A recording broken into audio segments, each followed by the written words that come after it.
بسم الله الرحمن الرحيم. هذا حزام أمان سيارة كابريس، شيفروليه كابريس موديل 2004، كابريس رويال بالتحديد. يعني ممكن الطرازات الأخرى يجي فيها سلك واحد بس. السيارة اشتريتها مستعملة وحصلت الحزام مكسور. هو يشتغل شغال، تخش الحديدة ويمسك ممتاز، لكن الجرم البلاستيك هذا مكسور. وأيضا اللي يمسك الأسلاك أو ايش اقول حساس إضاءة لمبة الحزام في الطبلون مكسور. فما أدري ايش أسوي. رحت للتشريح اللي عندنا وما حصلت نهائيا واحد سليم، كلها مكسرة نفس القضية. فأنا أبى أسوي فكرة جديدة. بمد السلكين هذولي، أبى أشيل البيضاء أتوقع، وأمد السلكين وبحط هنا حديد أو قصديرة، هنا واحدة وهنا واحدة، لأن هذه البلاستيك السوداء هذه إذا دخل الحزام تنزل، وإذا نزلت المفروض تطفي اللمبة، ينفصل السلكين مع بعض. إذا انشبكن السلكين مع بعض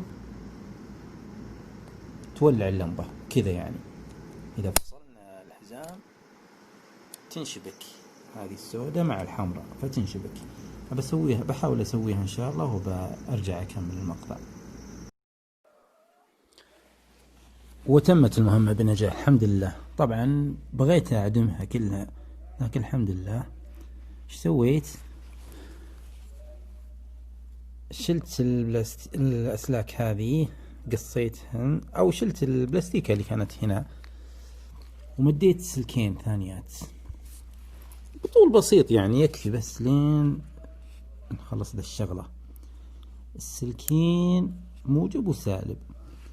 السالب اللي هو الأسود هذا هو، فتحت الفتحة في الحمراء كبسة وشبكته من هنا من فوق.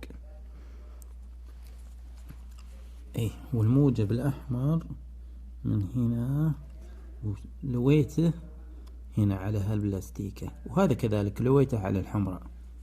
الحين إذا دخلنا الحزام تنزل هذه وتثبت كذا يكون انفصل، تطفي اللمبة. دخلنا الحزام، إذا طلعنا الحزام انشبكن مع بعض وولعت اللمبة بس. والآن جري التجربة في السيارة. وصلنا الأسلاك، هذا سلك الحزام وهذا الحزام. وين السلك؟ المفتاح.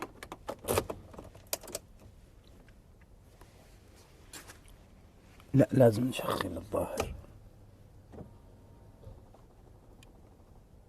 ولا لا مو لازم نشغل، بس دق اون كذا. الحين والع لمبة الحزام. تشوف، نجيب الحزام ونشبكه. بسم الله. انشبك، طفت اللمبة. يا سلام عليك. نسيت أذكر شيء اللي هو طبعا لف الأسلاك هنا مو يجي بس لف وانتهينا، لا، هنا استعملت سلك قوي معدن نحاس عريض، وهنا بعد يستحسن يستعمل نفس السلك اللي هو النحاس العريض، لكن لأن هنا مطلوب التوزع علشان يجي يلتقان فاستمريت بنفس السلك.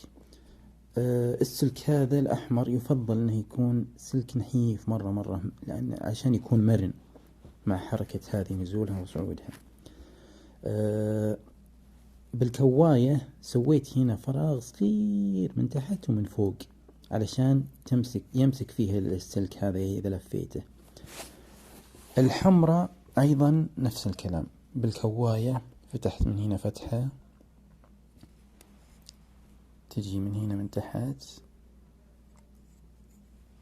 مو واضحة، وفتحة هنا بعد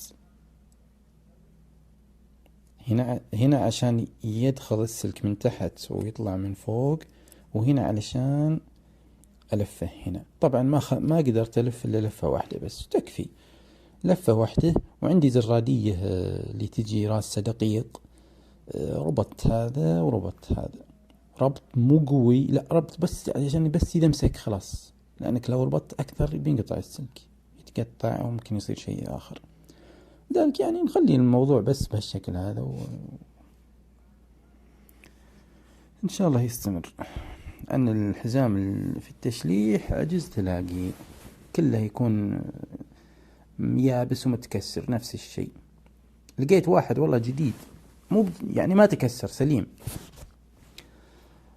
لكن لأنه كمله من سنة، موديل 2004 و 2005 و 6، كمله من سنة وهو في الشمس، ولا في التشليح بعد كمل شمس صدق، شمس وكل عوامل جوية، تشليح مكشوف. فبمجرد ما جيت أفكه تكسمر صار طحين. لذلك ما في إلا الطريقة هذه، أو يشرى من جديد من تشليح من الوكالة. حتى اللي باع في قطع غيار ما أضمنه، القطع غيار مستعمل اللي في استراليا، حتى انه اعتقد مو بيجي نفس الشيء، ما يجي سلكين، ما يجي سلكين صح، لان سلك لمبة الحزام يجي في حق السواق بس، واستراليا سلك السواق في مكان الراكب عندنا يمين، فما يطابق. وفي الوكالة لو روح اطلب هذا احتمال يمكن ما اتوقع بأقل من 300 ريال او اكثر، ما أدري كم سعره، لكن أتوقع في الحدود 300 400، والحمد لله.